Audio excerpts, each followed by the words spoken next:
कि इतने लोग अचानक आवासीय प्रमाण पत्र कहां से लेने के लिए आ गए? कहीं ये बांग्लादेशी तो नहीं है? इसका जांच होगा। क्यों सड़कों पर गुंडागर्दी हुई, ये करने की क्या जरूरत थी यदि वो संतुष्टि आज हो गए हैं? ये लोग सिर्फ राजकुमार हैं, एक दिल्ली वाले एक पटना वाले। वो बाबा साहब अम्बेडकर जी की तस्वीर अपने पैर के पास कौन रख रहे हैं? नमस्कार, मेरा नाम आलोक है। आप लाइव स्ट्रीज देख रहे हैं। राजधानी पटना में स्वास्थ्य मेला लगा है। आप आइएगा जरूर। पटना के बापू सभागार और ज्ञान भवन में आज और कल स्वास्थ्य मेला लगा है। आरोग्य पर्व मनाया जा रहा है। स्वास्थ्य विभाग से ओर से इसकी बेहतरीन व्यवस्था की गई। देखिए, स्वास्थ्य विभाग की ओर से ये स्वास्थ्य मेला जब लगाया गया, आरोग्य पर्व का आयोजन किया जा रहा है। इस उपलक्ष्य में बिहार के दोनों ही डिप्टी सीएम सम्राट चौधरी, विजय सिन्हा यहाँ पहुंचे हैं। सूबे के स्वास्थ्य मंत्री मंगल पांडे खुद इस कार्यक्रम की अध्यक्षता कर रहे हैं। काफ़ी बेहतरीन तैयारी की गई है। तमाम तरह की जो सुविधाएं हैं, जो जांच होती है, चाहे हृदय रोग की बात हो, अलग से एक ओपीडी बनाया गया है जहां पर निःशुल्क जांच हो रही है, लोगों को दवाइयां दी जा रही हैं। और चाहे वो लीवर का जांच हो, किडनी का जांच हो या फिर मस्तिष्क का जांच हो, जितने यहाँ पर टेस्ट हो रहे हैं, ब्लड टेस्ट हो, शुगर टेस्ट हो, वो सभी फ्री हैं, निःशुल्क हैं। ये आरोग्य पर्व मनाया जा रहा है राजधानी पटना में पहली बार स्वास्थ्य विभाग की ओर से। देखिए, तस्वीरें वो दिखा रहे हैं। सूबे के उप मुख्यमंत्री सम्राट चौधरी का यहाँ भव्य स्वागत किया गया है। विजय सिन्हा यहाँ पहुंचे हैं और बड़ी संख्या में यहाँ पर जो डॉक्टर्स की टीम है, जो वरिष्ठ चिकित्सक हैं, जो स्पेशलिस्ट डॉक्टर हैं, उनकी यहाँ तैनाती की गई है। तो समझ सकते हैं, बिहार में पहली बार आरोग्य पर्व, स्वास्थ्य मेला। तस्वीरें आपको दिखा रहे हैं। क्या कुछ डिप्टी सीएम सम्राट चौधरी कहे थे, बिहार के स्वास्थ्य मंत्री मंगल पांडे ने क्या कहा है, क्या है इसका मोटिव, कितने डॉक्टर्स को यहाँ बुलाया गया है, ओपीडी तक बना दिया गया है, हम आपको सुनाते हैं। उन्होंने सलाह दिया है और पहले से बेचारे ये जो संविधान की किताब दिखाने वाले लोग हैं ना, इनको बेचारे को पता ही नहीं है।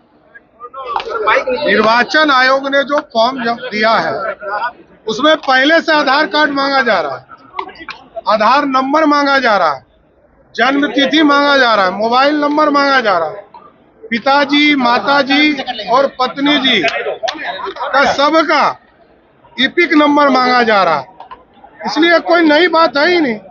ये तो पहले से निर्वाचन आयोग सबसे मांग कर रहा है। अब देखिए वही तो मैं कह रहा हूँ कि जिसको बेचारे को पता ही नहीं है तो उसके बारे में क्या बात करना है। ये तो फॉर्म जो दिया लोगों ने 9 तारीख को, बिहार के 52% लोगों ने, 4 करोड़ से अधिक लोगों ने अपना फॉर्म भी जमा कर दिया। यही मैं कह रहा हूं कि ये लोगों को बेचारे को पता नहीं है, ये लोग को जानकारी नहीं है। ये लोग सिर्फ राजकुमार हैं, एक दिल्ली वाले एक पटना वाले, इससे ज्यादा कुछ नहीं है। जानकारी तो होना चाहिए। निर्वाचन आयोग को सलाह दिया गया, आग्रह किया गया किसको जोड़ना चाहिए, लेकिन ये लोग को पता ही नहीं है कि पहले से जुड़ा हुआ है।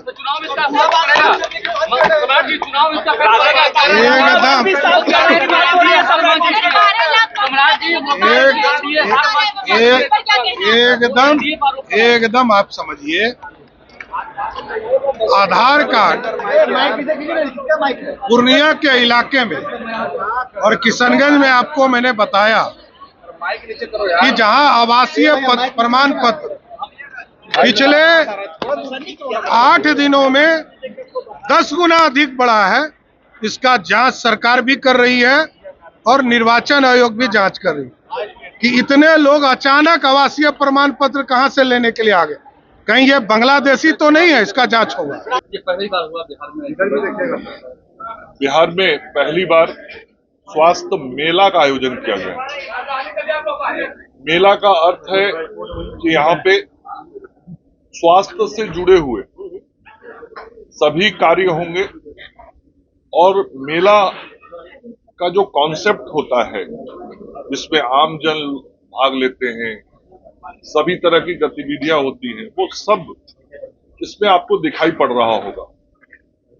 इस स्वास्थ्य मेले में स्वास्थ्य जागरूकता का भी काम चल रहा है, स्वास्थ्य परिचर्चा भी होगी, स्वास्थ्य परीक्षण भी हो रहा है, टीकाकरण भी हो रहा है।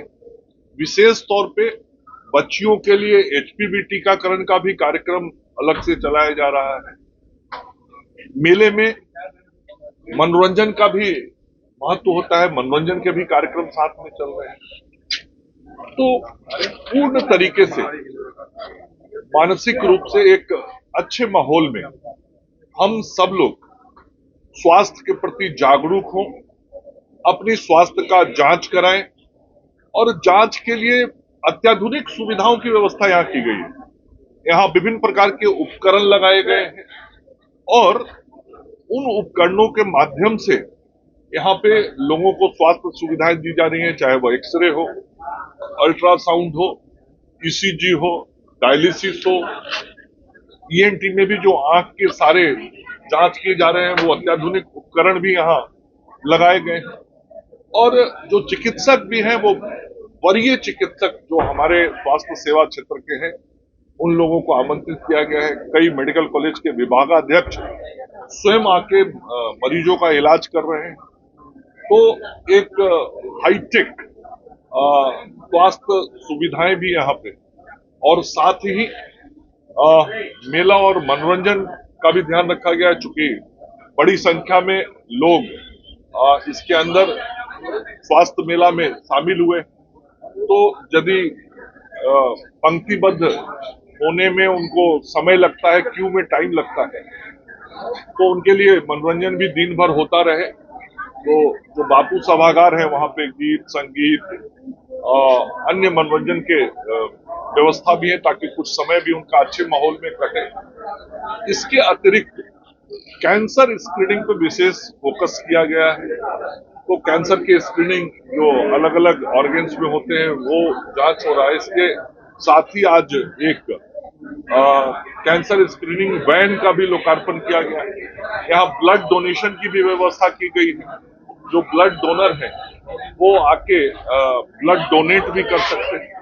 तो आप देख रहे होंगे कि ये सारी सुविधाएं हैं और मैं आप मीडिया के साथियों के माध्यम से ये जरूर पटना और बिहार की जनता से आग्रह करना चाहता हूं कि यह मेला दोनों दिन आज 11 और कल 12 जुलाई को संध्या 6 बजे तक चलेगा, प्रातः 10 बजे से संध्या 6 बजे तक।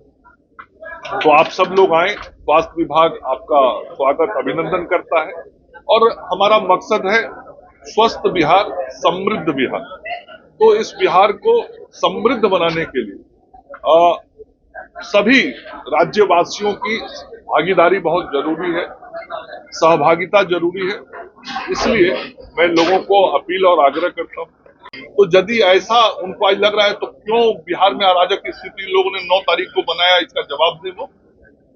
क्यों बिहार के लोगों को परेशान किया, क्यों सड़कों पर गुंडागर्दी हुई, ये करने की क्या जरूरत थी यदि वो संतुष्टि आज हो गए हैं तो।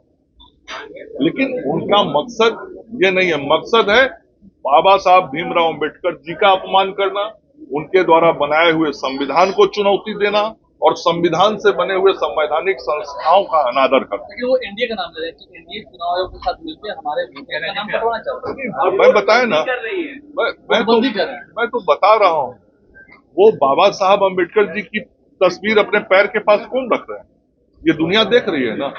तो जब उनकी तस्वीर को ऐसे अपमानित कर रहे हैं तो उनके बनाए हुए संविधान के बारे में उनके दिमाग में क्या भाव होगा ये समझा जा सकता है। और उस संविधान के कारण जो संस्थाएं इस देश में काम कर रही हैं उनके प्रति उनके मन में क्या भाव, ये जनता समझ रही है। तो ये तो विरोध करेंगे ही, लोग सदैव ऐसा ही करते रहे।